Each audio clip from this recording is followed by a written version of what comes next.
পূর্তি বাজেটে কিছু কিছু পণ্যের দাম বাড়ে, কিছু কিছু পণ্যের দাম স্থিতিশীল থাকে। সেই ধারাবাহিকতায় এবছরও সেরকমই বাজেট হবে, এর ব্যতিক্রম হবে বলে মনে করি না।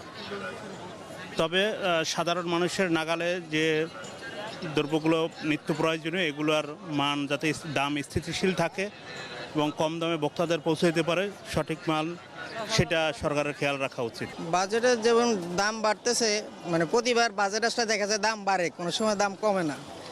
তো আমাদের একটাই গভর্নমেন্টের কাছে আপনার রিকোয়েস্ট থাকবে যে অন্তত দ্রব্যমূল্য কমার ব্যাপারে যেন তারা বাজারে অন্তত যেন মনিটরিং এই জিনিসটা কাজটা যেন করে থাকে। কারণ না হলে আপনার সব জিনিসের দাম বেশি, ডিম বলেন আর আম বলেন সব কিছুর দামই বেশি, কোনো জিনিসের দাম কম নাই। এটা যে কিনতেছে আর যে বিক্রি করতেছে তারাই বুঝে।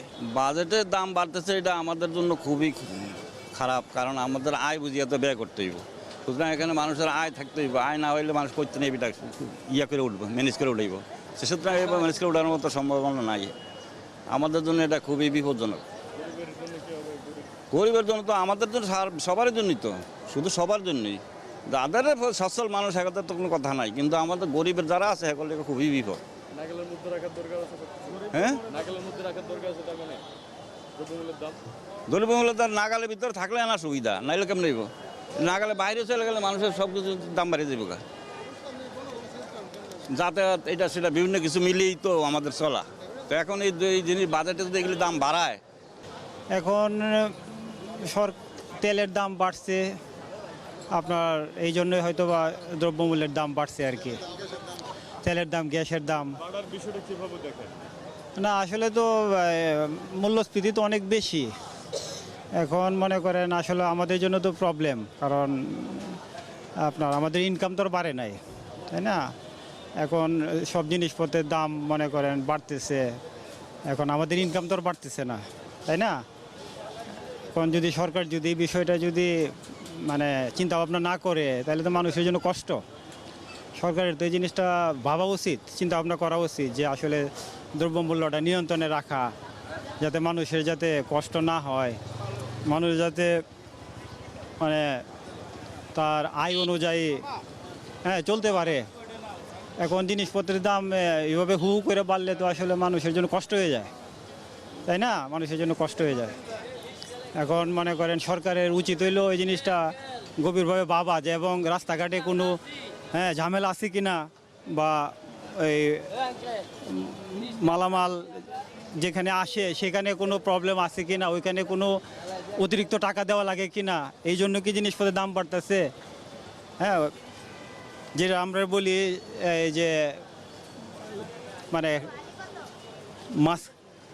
মাঝখান দিয়ে একটা কমিশনের কোনো চক্র আছে কি না, যে কমিশনের জন্য দাম বাড়তেছে, অথবা সিন্ডিকেট এরা বাড়াইতেছে কি না। কিন্তু কৃষক তো যে দামে বিক্রি করে অনেক কম দামে বিক্রি করে, কিন্তু এখানে বাজারে আসার পরে জিনিসপত্রের দাম বেড়ে যায়। এখানে তো আসলে সমস্যা আছে, অবশ্যই আছে। এই দ্রব্যমূল্য তো এখন এইখানে বোঝা যাবে না। যারা মধ্যবিত্ত শ্রেণী, নিম্নবিত্ত, তাদের জন্য এটা খুবই মারাত্মক। আর ওই যে দেখাইছে যেটা কৃষক কার্ড, এটা তো এখানে দ্রব্যমূল্যের সাথে যায় না। কৃষিরা কিনতে আসুক, তাদের তো এই টাকায় কিনতে হবে, লাভ কি? আর মধ্যবিত্ত যারা আছে তারা তো কোনো দিকে যাইতে পারে না, তারা সব দিক দিয়ে যে কী করবে, তারা না পারে উপরে যেতে, না পারে নিচে যেতে। কারণ যে দাম আছে বাজারে মনে করেন তাই দিয়ে তাদের কিনতে হয়, কিন্তু তাদের যে ইনকাম, যে রোজগার, সেটা দিয়ে বর্তমান সময়ে তারা চালাইতে পারে না। কেউ বলে না লজ্জায়, কেউ বলে না কষ্টে, অনেক কিছুতে বলতে পারে না অনেকে। তাদের অবস্থান খুবই নাজুক অবস্থায় আছে। সরকারকে বলবো রীতিমতোভাবে মনিটর করে বাজারের দ্রব্যমূল্যকে নিয়ন্ত্রণে রাখার জন্য একটা শক্ত মনিটরিং টিম গঠন করে এই সিন্ডিকেট ভাঙিয়ে দিয়ে এদেশে সাধারণ মানুষের উপযোগী একটা দ্রব্যমূল্য নিয়ন্ত্রণ কক্ষ অথবা একটা সদস্য বিশিষ্ট কিছু একটা নিয়ন্ত্রণ ব্যবস্থা তারা গ্রহণ করুক। বাজেটের সাথে তো এগুলার সাথে তো বলবে যে বাজেটের দাম কম, কিন্তু আদৌ কি বাজেট মতো কি সব কিছু পাওয়া যায়? নো, পাওয়া যায় না।